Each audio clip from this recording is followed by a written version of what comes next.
तुमच्या पराभवाचं मुख्य कारण तुम्ही कशाला समजता मग? माझं नाही पूर्ण महाराष्ट्रात झालंय साहेब. मी वैयक्तिक तुमचा विचारतोय. आणि 6च्या नंतर ज्या ज्या बूथवर मतदान वाढलंय ते किती वाढलंय? मतदान वाढूच कसं शकतंय? हे मशीन गुजरातच्या होत्या, त्या मशीन हँग केल्या.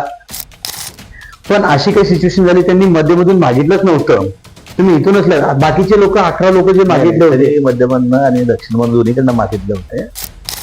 जसे की आरिफ शेख होते, शौकत पठाण होते, रिया झुंडेकरे होते, हत्तुरे होते, असे अनेक लोक होते. मग त्यांना का दिलं नाही? फटका वगैरे काही बसणार नाही. सिद्धाराम म्हेत्रे साहेब का गेले सगळ्या गावाला माहित आहे. तुम्ही त्या काळात महाविकास आघाडी धर्म सुद्धा पाळला नाही. ठीक आहे, दिलीप मानेंना तिकीट दिलं नाही, दिलीप माने थांबले सुद्धा, अपक्ष सुद्धा फॉर्म भरले नाही, ते पाठीमागे सुद्धा घेतले. महाविकास आघाडी म्हणून युती धर्म तुम्ही पाळलात का? तिथल्या स्थानिक आमदार त्यांना त्रास देते, त्यामुळं म्हेत्रे साहेब त्याला कंट्रोल केलेले आहेत. की एमआयएम ला सोबत घेऊन तुमची काम करायची जी तयारी आम्ही नाही, तुम्ही एखाद्या पक्षाला असं एवढं थोडं होतं ते आम्हाला एवढं तुम्ही त्यांना धाडत चढवलं असं नाहीये साहेब. युतीची घोषणा करतो म्हणजे आम्ही युती करायला तयार आहे हो, पण तुम्ही मंचावरती बोलत आहात, काल तुम्ही बोलत आहात, आज तुम्ही बोलत आहात. कुठेतरी भीती वाटते असं वाटतं. भीती काय नाही हो साहेब. वेळ म्हणजे असं म्हणायचं की आता एमआयएम ला सोबत घेतल्याशिवाय किंवा कम्युनिस्ट पक्षाला शिवाय नाही. तुम्ही 2 पावलं मागास सरक पाहिलं, आम्ही 2 पावलं मागास सरकलं. 14 मध्ये एमआयएमचा बालेकिल्ला असा पण मानला जातो. तिथे तुमची रणनीती काय असेल? कारण तुमच्या काँग्रेसचा कार्यकर्ता दिसत नाही. बघा तिथं हातपुरे आमचं निवडून मध्ये गेले. ऐका ना, आता हातपुरे चिरंजीव आमच्याकडनं आहे, त्याला काय असतंय? शौकत पठाण तरी असं चॅलेंज देऊन गेले होते, आम्ही काँग्रेसला कुठेच दिसू देणार नाही. त्या चॅलेंजला तुम्ही कसं स्वीकारताय? आता ते काँग्रेसमध्ये यायला इच्छुक आहेत.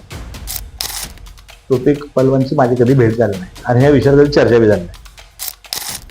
बाबा मिस्टर आम्ही सगळे मागा लावलो होतो, बाबा तुम्ही नाही इलेक्शन लढवा, आम्ही तुमच्या बरोबर आहे.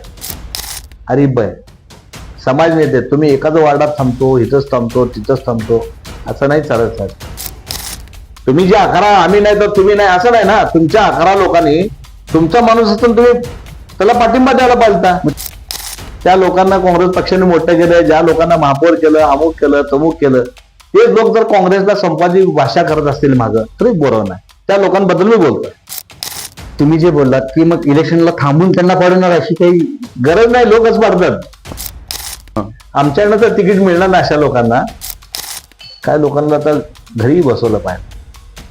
कारण का हेच लोक आहेत की बदनामी करतात, हेच लोक समाजाला घेऊन मध्ये पडतात. म्हणजे तुम्ही हार पत्करलात अशी नाही आहे. हार पत्कराचा संबंध नाही.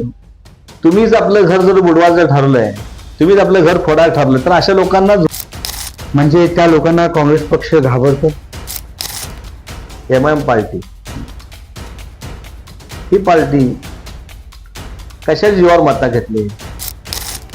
मुळेच आमचा सगळ्यांचा पराभव झालाय. तुम्हाला असं कुठं वाटलं का की बाबा समाजाला तिकीट न दिल्यामुळं मला कुठं तिकीट कमी पडलं, म्हणजे वोट कमी पडले? मशीन चोर हे भारतीय जनता पार्टी लोक मत चोर आहेत. देवेंद्र कोटेंचा काय संबंध नसताना 70 सीट येते. काय गुप्त यंत्रणा असतात, काय आमचे सर्वे असतात, त्या सर्वेमध्ये हे बाकींचे सर्वेमध्ये नाव माझं होते साहेब. ताईंनी किती बोला होतं परवाची मुलाखत बघा, ताई डायरेक्ट मुद्द्यावर अमित शहावर त्यानंतर फडणवीसवर अटॅक केले ना. गेले 30 वर्ष राजकारण करतो, समाजकारण. मी घाबरून कोणाला बोलत नाही. तुम्ही जे आता जे महत्वाचा जे मुद्दा बोलला की काही लोकांना घरी बसवावं, असे कोण लोक होते म्हणजे जे काय मी कोणाबद्दल बोलत नाही. ज्याला माहित आहे या शहरातील लोक ओळखत आहेत.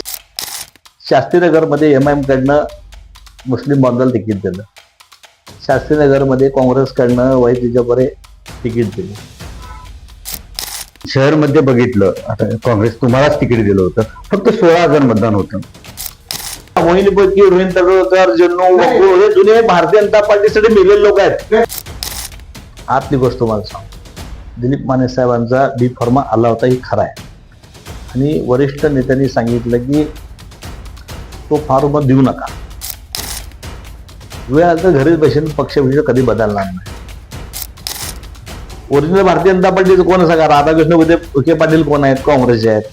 अशोकराव चव्हाण कोण आहेत? काँग्रेसचे आहेत. तुम्हाला 50% लोक मी सांगतो की तिथं काँग्रेसचेच लोक आहेत तिथं बसलेले. कालच काही एमआय मधले लोक आले होते, यंग आहेत मुलं, ते नाव तुम्हाला सांगत नाही. त्यांनी इच्छा प्रकट केली की ह्या वार्डात मी राहतो, तुम्हाला तिकीट देता का? या 11 लोकांमध्ये एक क्वालिटी नव्हती का? तोपिक पलांची माझी भेट झाली ना, त्यांनी त्यांच्यात कसं बोलतो, एमआय म्हणून उभा राहायचं का काँग्रेसकडनं उभा राहायचं तुम्ही ठरवा. तुमच्यासोबत एमआयएमची काही चर्चा झाली आहे? कारण एमआय मुळे आमचे 9 शीट पडलेले आहेत, 9 त्यांचे आलेले आहेत. ज्यावेळेस म्हणून मी स्वतः काल सांगितलं एमआय बरोबर मी चर्चा करायला तयार आहे.